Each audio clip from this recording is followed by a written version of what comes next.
మోసం. సంక్షేమం, అభివృద్ధికి సమప్రాధాన్యం సీఎం రేవంత్ రెడ్డి. సంక్షేమం, అభివృద్ధికి కాంగ్రెస్ ప్రభుత్వం సమప్రాధాన్యం ఇస్తుందని తెలంగాణ ముఖ్యమంత్రి రేవంత్ రెడ్డి అన్నారు. ఏ రాష్ట్రంలో లేని సంక్షేమ పథకాలను అమలు చేస్తున్నామన్నారు.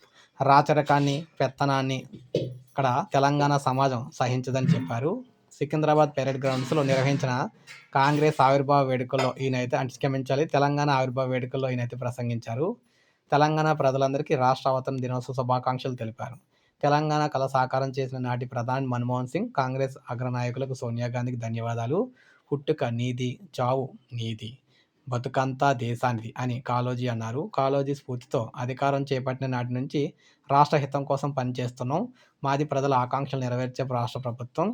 గత 30 నెలల్లో ప్రజల ఆకాంక్షలు నెరవేర్చడంలో విజయవంతమయ్యాం. తెలంగాణ విజన్ 2047 లక్ష్యం సాధించే దిశగా వెళ్తున్నాం.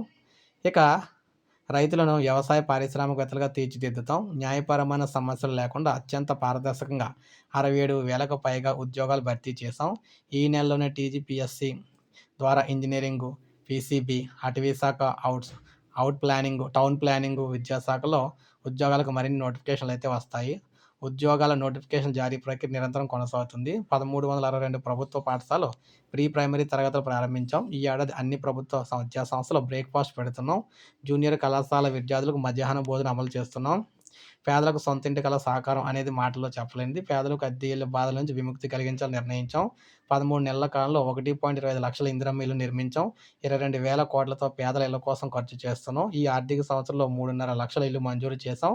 ఈసారి క్యూర్ పరిధిలో 1,00,000 ఇందిరమ్మ ఇళ్లు నిర్మిస్తాం. పేదలు ఎన్నో ఏళ్లుగా ఎదురు చూస్తున్న కొత్త రేషన్ కార్డులు ఇచ్చాం అని సీఎం రేవంత్ రెడ్డి అన్నారు.